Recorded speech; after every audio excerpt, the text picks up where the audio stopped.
For the last several years, the relationship between the United States and China has been, to put it simply, a mess.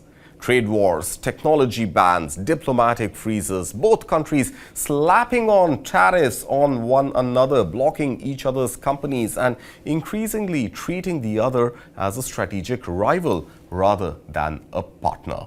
And now, nearly a decade later, US President Donald Trump is flying to Beijing for what's being called a superpower summit.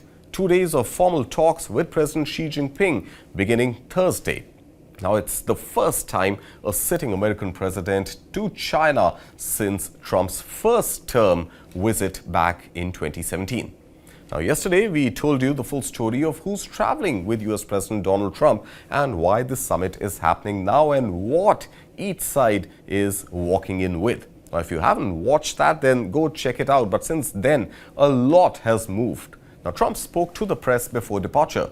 China drew a very public line in the sand. US-China trade talks happened in South Korea, and the list of American CEOs aboard Air Force One expanded with another heavyweight. So let's walk through all of this step by step.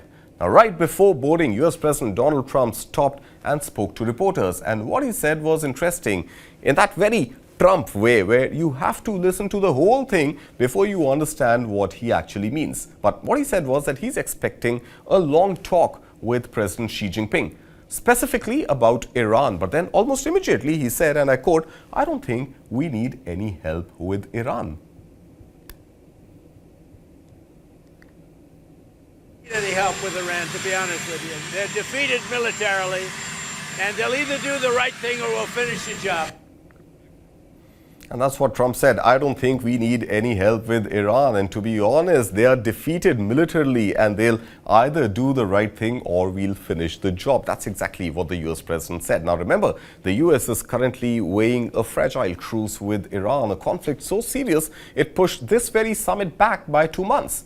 And China has been quietly buying most of Iran's sanctioned oil throughout that period, giving Tehran an economic lifeline that American sanctions were designed to cut off. Now, Trump also confirmed in a late-night post on Truth Social that Nvidia chief Jensen Huang is flying with him on the official visit to China. Now, this came after earlier reports suggested Huang had not been invited. It's worth noting that Huang has been vocal about the damage US export controls have done to Nvidia's business in China, controls that have blocked the company's most advanced AI chips from reaching Chinese buyers. Now, whether his presence on Air Force One signals any shift in that policy, we don't really know as of now. But now, while Trump was somewhere over the Pacific, Beijing made its own move. The Chinese embassy in Washington posted on social media what it called 4 red lines in the US-China relationship, things that in Beijing's framing must not be challenged. First up, Taiwan, followed by democracy and human rights, then China's political system, and finally China's right to develop. And Beijing didn't stop there. The Taiwan Affairs Office went a step further, issuing a statement saying, and I quote, "China's resolve to oppose Taiwan independence is as firm as rock, and its capability to crush separatism is unbreakable." Meanwhile, US and Chinese delegations met for trade talks in South Korea on Tuesday. The goal most likely is to put the finishing touches on whatever gets announced during the formal summit.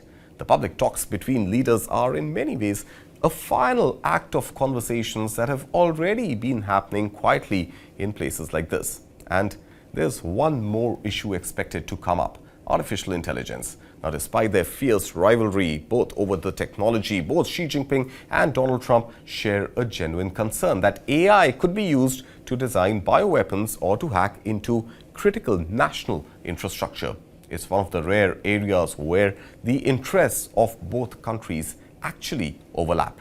Now, policy experts have been pushing for the two sides to agree on concrete guardrails. These are things like a dedicated hotline for de-escalation if an AI crisis breaks out. But with China actively working to close the gap on the US lead in this sector, finding common ground won't really be straightforward.